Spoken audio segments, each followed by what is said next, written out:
Welcome to a new full editing session. We're going to take this aerial photo shot up in Pismo Beach and we're going to turn it into something more amazing, more wonderful, hopefully better looking like this with lots more color, a little bit more just eye-catching. So this is a JPEG compressed image, so we don't have as much information as we would if we were shooting in a RAW format. So editing things like contrast and exposure and things like that, we don't have as much room as with the high dynamic range of a DSLR or mirrorless camera. That being said, we still can do a lot with it. So we're gonna go in here. If you wanna follow along, this is the aerial photo. So first let's go into crop. And with this one, really I just wanna level the horizon. So I'm gonna take the straight in tool, just click on the far left side of the horizon, drag all the way across, trying to get it as close as possible to the horizon. And that's pretty much it. If you want to, you can crop in just a little bit in case you want to put maybe this part of the pier on the rule of thirds. I don't know what you would want to do, but I'm happy with this crop. Next, we're going to add and change the exposure. So even though this is a compressed image, bringing up the highlights does get back a lot of the information lost in the area down here in the pier and some parts of the landscape over here. When you boost the shadows so much, sometimes it's nice to bring back the blacks just a little bit to bring back some of that contrast. I'm also going to bring down the highlight to get some of that information back in the sky. Again, similar to with the shadows, if I push the highlights too far, it might be good to bring the whites up even more.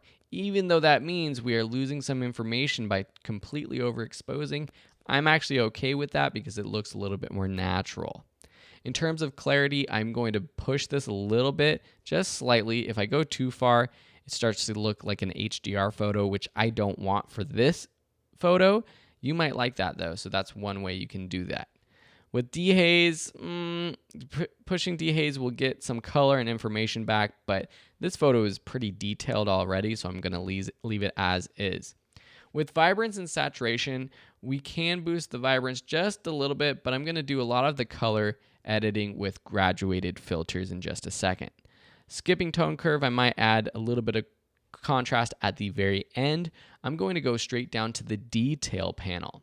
If I zoom in, you'll see that there's a lot of digital noise in this photo, and that's because this was shot with a Phantom 4 drone, and it only shoots with JPEG or compressed images. And when you do that in a low light situation, to expose properly or as close as proper as possible, it adds digital noise. So I'm going to increase the noise reduction to something like 29, 30 or so. And when I do that, I think you can probably even tell from this wide shot that it actually smooths things out quite a bit, and to me it looks a lot better. Cool, so that's pretty much all I'm going to do with the basic edits. Now let's dive into our graduated filters. And really, to go to this photo right here, I use two graduated filters. So one is going to be for the ocean, one is going to be for the sunset. I always start with the sky, so I'm going to start with the ocean this time. So with the graduated filter, I'm just going to click, make sure that we have the bottom selected right along the coastline, something like that. Now with this graduated filter, similar to another edit of a landscape photo in this class, I don't want the whites of this ocean, the foam, to be edited. If I go ahead and add a bunch of temperature, I'm just going to go crazy and show you what I mean. This does not look good. But if I add a range mask for luminance, and I take down this range to just selecting the darks and not those highlights of the whites of white water, it looks a lot better. Now it's just your chance to play around with the color. You might want to change the color down here with this color tool, maybe picking a little bit more green or something like that to add to your ocean. Maybe you want it to be pink. Whatever you want, you can do with this color selector. I'm going to put a little bit more green in there as well, which you don't get with the temperature slider up here. I guess I could have done it with the tint, but I like being a little bit more specific with this color down here. And that's honestly pretty much it. The only thing I will do is I might take this brush and erase, setting the flow down a little bit.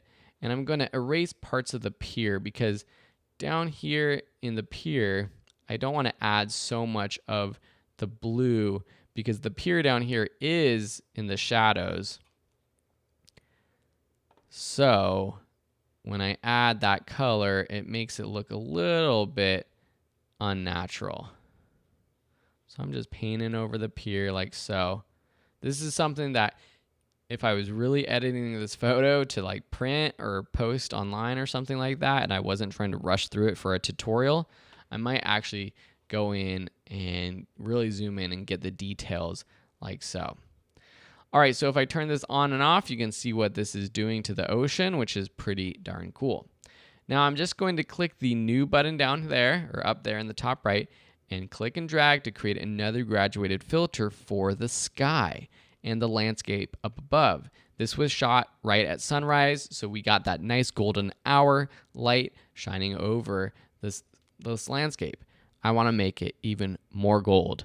And so I'm going to take my temperature, boost it up quite a bit. But again, when I do that to everything, it starts to look like you're just painting over this image. So I'm going to turn on my range mask for luminance.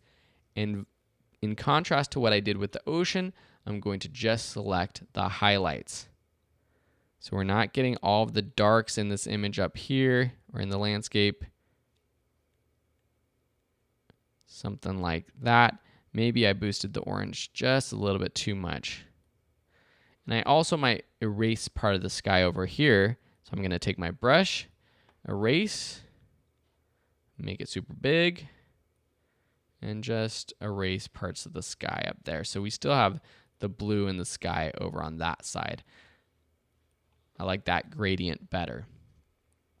Cool, so now we can see the before and after with just the sky edit.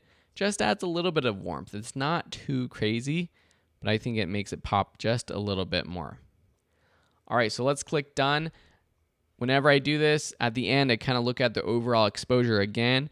One thing I liked was I actually boosted the overall exposure even more after I did all of my edits. And for some reason, when I played around with that, I just liked it.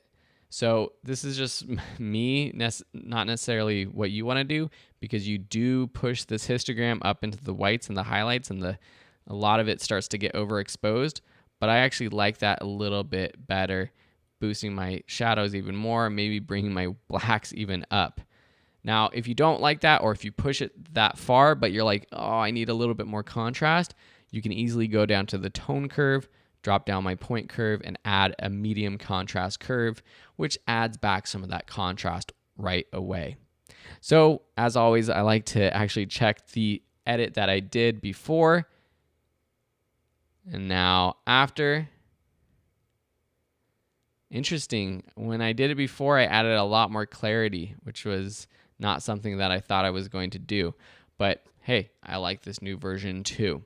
So this was my aerial photo edit, really boosting those colors of the ocean and the sky, that balance of orange to blue, something that you see a lot in my photos, especially of landscapes with skies and sunsets and sunrises. That's something I like to do, so you know my style now. All right, so that's the aerial photo edit. I would love to see your edits as well for this photo or a photo that you've taken. So make sure once you've done and edited this photo, export it, post it online, share it on social media, and tag me at Phil Ebner or at Video School Online, and I'll check it out. Thanks for watching, and we'll see you in another tutorial.